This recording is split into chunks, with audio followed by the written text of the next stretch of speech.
제 발언으로 상처받으신 모든 분들께 머리 숙여 사과드립니다. 빨리 일어나. 거기 좀 같이 앉아. 빨리 일어나. 저는 40여 년 전 5월에 광주 시민들이 대한민국의 민주주의를 위해 피와 눈물로 희생한 것을 똑똑히 기억하고 있습니다. 제가 대통령이 되면 슬프고 쓰라린 역사를 넘어 꿈과 희망이 넘치는 역동적인 광주와 호남을 만들겠습니다. 지켜봐 주십시오. 네, 방금 영상을 보고 윤 후보에게 감정을 이입한 분도 계실 테고 소리치는 시민께 감정을 이입한 분도 계실 텐데 진정어린 사과, 머리 숙여 사과를 한다고 밝혔습니다. 어떻게 보입니까? 진정성이 좀 있다고 받아들여질까요? 글쎄요. 아마 광주 시민들 혹은 호남 유권자들 입장에서는 부족하다고 느꼈을 것 같고요. 약간 중도 지형에 위치한 유권자들은 그래도 윤석열이 강한 반발 속에서 나름 광주 현장을 찾아서 약속한 걸 이행했구나라는 점에 아마 방점을 찍을 수도 있을 것 같습니다. 중요한 것은 윤석열 국민의힘 후보가 이처럼 그 정치적인 논란이 될 만한 이런 언어들 사용을 한다든지 사실상 우리 정치에서 약간 금기어 비슷한 이 영역이 있는데 그런 영역에 대해서 경험 부족이 드러난 이런 대표적인 사건이라고 저는 봅니다. 자, 그런데 이 상황을 자초한 그 책임을 윤석열 후보에게 지운다 할지라도 다른 각도에서 보면 야당의 행태도 한번 짚어볼 필요가 있습니다. 왜냐하면 사과를 하라 요구를 해서 그래서 사과를 하면 그걸 받아들여야 되는데 받아들이질 않고 있거든요. 예를 들어서 이게 일종의 패턴인데 5.18 광주 민주화운동 관련돼서 보수 진영의 인사가 어떤 발언을 하면 딱 잘라서 문제가 될 만한 부분을 텍스트로 뽑습니다. 그 다음에 망언으로 몰고 가고 그 다음에 지방의 5.18 관련 단체들이 반발을 하고 그럼 이 상황에까지 가게 되면 그 다음에 어떤 현상이 벌어지느냐, 사과해도 욕먹고 사과 안 해도 욕먹습니다. 자, 그러면 이거는 마치 5.18이라는 것이 야당 정치인들에게 있어서 전가의 보도처럼 악용되는 측면이 있는 것은 아닌지 우리가 한번 민주당 정치인들 그렇습니다. 예. 그래서 한번 좀 돌이켜보고 비판적으로 좀 자성해 볼 필요가 있다라고 봅니다.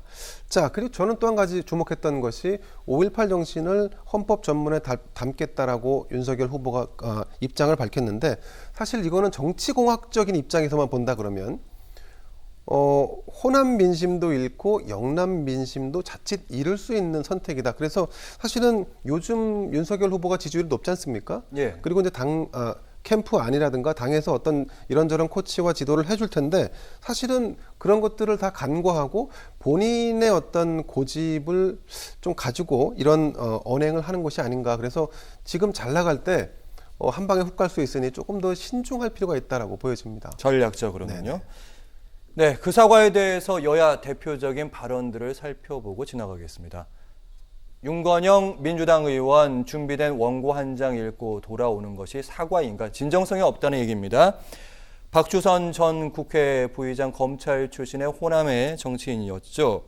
그 이상 사과를 어떻게 하느냐 이렇게 맞받아쳤는데요.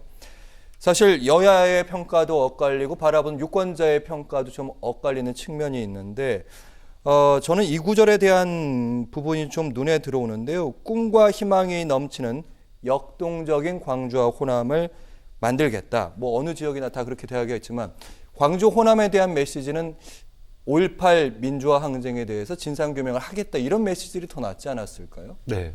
그건 사과로 온 건지 대선 후보 연설하러 온 건지 헷갈릴 정도의 상황입니다. 사과는 진정성과 구체성이 있어야 됩니다. 부부싸움 하면은 보통 남편들이 내가 미안해 그럽니다. 그럼 부인들이 뭐가 미안한데 구체적으로 얘기해봐. 그럼 아무도 답변을 못해요. 자, 사과는 진정성 있게 해야 돼요. 자, 뭘 잘못했는지를 얘기하지 않고 뭉뚱그려서 추상적으로 광주의 아들딸이 어떻고 민주주의가 어떻고 그러더니 호남을 갖다가 역동적인 도시로 만들겠다 그럽니다. 이건 사과가 아니죠. 구체적이지 않습니다. 진정성이 있으려면 뭐가 돼야 됩니까? 미리 약속을 하고 만나야 돼요. 윤석열 후보 마치 새 과시하듯이 지지자들 이끌고 나타났습니다. 5월 단체 그 어느 곳에도 사전에 미리 사전 약속을 잡은 데가 없어요. 진정성이 있으려면은 사전에 수차례 연락하고 특보 보내고 해서 조율해서 내가 정말로 사과를 하러 가니까 거기서 만나자. 그 정도는 하고 와야 되는 거 아닙니까? 사과로 오는데 대문 앞에서 나 미안해 하고 편지 읽고 가면은 그게 사과입니까? 인증샷 찍으러 온 거죠. 상대방 입장에선 진정성이 안 느껴진다는 그렇죠. 말씀이세요. 진정성도 없고 구체성도 없는 거예요. 좀 그런 점에 있어서 뭐 이제는 다 사과했으니까 이제 우리 미래로 갑시다. 이거는 진짜 말 그대로 사과 인증샷 찍으러 온 것에 불과한 거 아니냐. 물론 뭐 윤석열 후보의 사과를 막은 뭐 시민들도 뭐 저 잘했다고 생각하지는 않습니다. 하지만 윤석열 후보가 정말 사과할 마음이 있었다면 5월 단체들하고도 좀 약속을 잡았을 거고 그 다음에 이렇게 늦지는 않았을 거예요. 후보 되자마자 정식으로 후보 되자마자 저는 달려갔었어야 된다고 봅니다. 그리고 또 멘트도 훨씬 더 입체적이고 구체적인 내용들을 좀 얘기를 했었어야 되는데 그 어느 것 일정 그다음에 내용 형식 그 모든 면에서 사과 인증샷 찍으러 왔구나 정도의 느낌밖에 주지 못했다는 점에서 굉장히 미흡한 광주 방문 아니었냐라는 뭐 비판적인 평가를 할 수밖에 없습니다. 네. 일단 광주에 대한 진심을 증명을 계속해서 이제 윤석열 후보 요구받게 될 수밖에 없었는데 사실 김종인 전 비대위원장 가만히 떠올려 보면 광주를 여러 번 약간 이렇게 여러 사람 대동하지 않고 본인 혼자 가는 경우도 좀 많았거든요. 이런 뭐라 그럴까요? 몇 가지 진심 어린 행동을 먼저 보여줘야 되지 않을까요? 그렇죠. 사실은 김종인 비대위원장도 그렇고 이준석 당대표도 그렇고 되고 나서 광주를 방문했을 때 굉장히 진정성 있는 그 호소력을 보였어요. 광주의 민심이 이렇게 계속하면 좀 돌릴 수도 있겠구나 이런 사실 기대감도 있었거든요. 왜 그러냐면은 이미 과거에 수차례 봐왔어요. 국민의힘 전신 정당들이 불과 2, 3년 전입니다. 5.18에 대해서 얼마나 망언하고 그런 내용들이 얼마나 많습니까? 그런데 윤석열 후보가 7월 달에 와가지고는 비석 앞에서 무릎 꿇고 5.18에 대해서 정신을 따르겠다 그랬는데 3개월도 안 돼서 전두환이 5.18 빼놓고는 정치 잘했다 그러니까 그러면 5.18하고 12.12 빼놓고 전두환 정권 하에서 감옥에 가가지고 고문받은 사람들 그리고 뭐 해직된 언론인들, 선생님들 이런 사람들은 전두환이 정치 잘했대. 그게 받아들여질까요? 3개월 만에 뒤통수 맞은 겁니다. 그러면 뒤통수를 때린 사람이 사과로 왔으면 당연히 사실 뜨고 볼 수밖에 없어요. 저거 사과 맞나? 그러면 구체적이어야죠. 더 진정성 있게 해야 되는데 마치 포고문 읽듯이 연설문 한 장 읽고 가면은 어떻게 진정성이 느껴지겠습니까? 앞으로도 물론 뭐 방문 많이 하시겠지만 네. 통과 의례처럼 그냥 광주 와서 사과하고 갔다 이런 느낌의 방문은 뭐 앞으로도 저는 한다 해도 호남 민심이 이렇게 바뀔 것 같지는 않아요. 네, 윤석열 후보는 이제 마지막 발언으로 지켜봐 주십시오 했으니까요. 저희가 지켜봐야 될 것 같습니다. 사실 김평론가께 제가 질문 드릴 거는 네. 뭐 정치공학적으로 아까도 말씀하신 부분이 있는데 윤석열 후보가 사실은 6월 달쯤만 해도 그때쯤만 해도 사실 호남에서의 지지율이 20%를 넘는 그런 결과도 좀 있었잖아요. 기대치가 높았죠. 예. 근데 지금의 지지율을 보면 사실 호남에서 보수정당 지지율이 한 10%쯤 그 정도 수준이더라고요. 네네. 예. 지금 윤석열 후보 호남 민심 여론 좀 돌리는 그런 기회가 됐을까요? 그 지지율 상승이라든가 정당 지지율도 마찬가지인데 후보 지지율, 정당 지지율을 끌어올리는 데 있어서 그렇게 큰 전환점이 되기는 어렵다라고 저는 개인적으로 보고요. 다만 이런 노력을 한다 정도를 보여줬다. 그리고 아마 이번 방문 자체도 그런 점에 방점을 찍고 이루어진 거라고 저는 개인적으로 좀 보고 있습니다.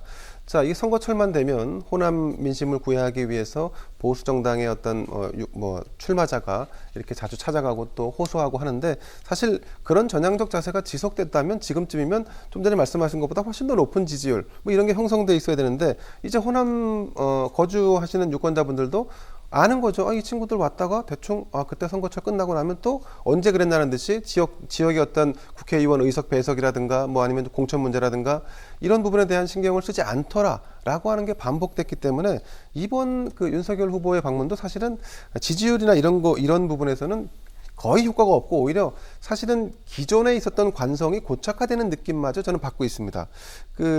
사실 이번 선거는 말이죠.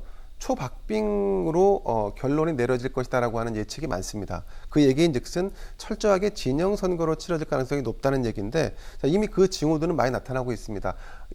만약에 그렇게 선거가 치러지고 나면 그러면 이제 대한민국이 누가 당선되더라도 절반 정도가 쪼개진 상태에서 분열 그리고 국민통합이 사실은 그 전 정권보다 더 무너지거나 더 와야 되는 이런 부분으로 나아갈 수 있는데 저는 그래서 윤석열 후보 측이 어떤 이념이나 지역주의를 다시 상기시키거나 재생시키는 이런 발언 실수는 절대 하면 안 되고 그리고 또 이런 방문조차도 일시적이 아니라 저는 뭐 예를 들어서 정말 열정이 있다면 일주일에 한 번씩 가겠다라고 해서 가면 되죠. 근데 과연 그렇게 할 수 있는가?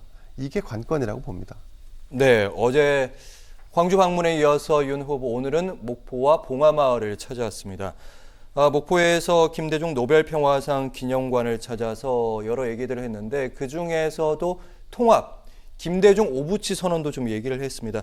사실 이 얘기 이번 한 주 내내 가만히 살펴보면 윤석열 후보가 통합 행보를 계속해서 보이고 있습니다. 그렇습니다. 아무래도 당심에서 앞서서 그러니까 보수 이를테면 강경 보수층의 압도적인 지지를 받아서 당내 대선 후보가 결정이 된 거 아니겠습니까? 사실상 민심에서는 졌으니까요. 자, 그러다 보니까 아무래도 진영 자체를 확대하는데 방점을 찍고 움직임을 가져가고 있습니다. 그런데 윤석열 후보 본인이 과연 참모들의 어떤 전략과 향후 어떤 시나리오에 그대로 움직이고 있는가에 대해서는 저는 좀 개인적인 의문을 갖고 있습니다. 왜냐하면 이미 윤 후보가 지난 10월 달에 광주를 방문하고 DJ 생가를 방문하겠다라고 하는 얘기들을 참모들에게 했는데 참모들이 말렸습니다. 왜냐하면 경선 중에 또 다른 변수를 만드는 것은 그건 자충수가 될 수 있기 때문에 안 된다라고 해서 경선 이후로 미룬 겁니다. 자, 근데 경선 이후에 어쨌든 약속을 지키러 광주에 갔습니다만 하지만 또 한 가지는 이 광주 민심을 과연 얻었는가에 대한 의문점도 나오고요. 그리고 중도층이 과연 이 모습 자체를 어떻게 판단할지는 아직은 아무도 알 수 없습니다. 다만 광주 민심은 얻지 못하더라도 이런 노력을 보이는 모습을 중도층에게 잘 어필한다면 나름의 소기의 성과를 거둘 수도 있다라고 봅니다. 그리고 오늘은 이제 봉화마을을 갔지 않습니까? 노무현 전 대통령에 대해서 참배도 하고 했는데 저는 오히려 이런 점들이 지역 그리고 진영 이런 것들을 좀 축소시키고 그리고 앞으로는 이 국민의힘 대선 후보라고 할지라도 과거에 있었던 기성 정치인과는 좀 다른 모습을 보여주겠다라고 하는 이런 노력들이 좀 지속된다면 개선의 여지는 상당히 있지 않나 하는 생각을 해봅니다. 이 계속 찾는 곳을 보면 분명히 이 부분들은 참모들이 얘기해준 그런 전략들을 충분히 받아들이는 측면이 있는데 김대현 시사평론가 말처럼 참모들은 여러 번 가십시오라고 얘기했을 것 같은데 어떻게 될지 지켜보겠고요. 자, 목포에 이어서 오후에는 고 노무현 전 대통령의 묘역으로 찾았습니다. 참배를 했는데 오늘 방문을 두고 반발 목소리도 있었습니다. 민영배 의원은요, 노무현 대통령의 죽음 중심에 검찰이 있었는데 노 전 대통령이 그래 잘 왔어 하고 받아주겠습니까? 여기서도 진정성, 진심이란 얘기를 했는데 어떻게 보셨어요? 제가 광주 가서 사과문 읽고 목포 찍고 봉화 가고 다 인증샷 찍는 느낌이에요. 통과 의례를 한 느낌입니다. 아까도 말씀하셨지만 이렇게 세 군데 방문하니까 당장 통합행보한다 이런 얘기를 해요. 그러니까 세 군데 가서 인증샷 찍으면 통합행보입니까? 통합행보라고 하는 것은 김대중 기념관 가서 한반도의 대립이 아니라 한반도의 대화와 평화의 목소리를 내는 쪽에 귀를 기울이는 겁니다. 그 다음에 봉화마을 가가지고 지역주의가 아니라 지역균형 또는 지역화 또는 지역 안배 여기에 대해서 귀를 기울이는 겁니다. 이게 진정성 있는 거죠. 그래서 가가지고 인증샷 찍는 게 진정성 있고 인증샷 찍는 게 저는 통합행보가 아니다라는 거예요. 좀 그런 점에 있어서 이게 한 번에 방문으로 끝날 거라고 저는 물론 그렇게 폄하하는 건 아닙니다. 근데 예. 앞으로 대선 후보와 그다음에 정책을 만드는 과정에 있어서 과연 얼마만큼 지역 안배, 지역 균형 그리고 한반도의 평화, 대화 이런 것들에 대해서 정책에 반영하고 목소리에 귀를 기울여 줄지 이런 부분들로 좀 결과물로 보여줄 필요도 있다고 봅니다.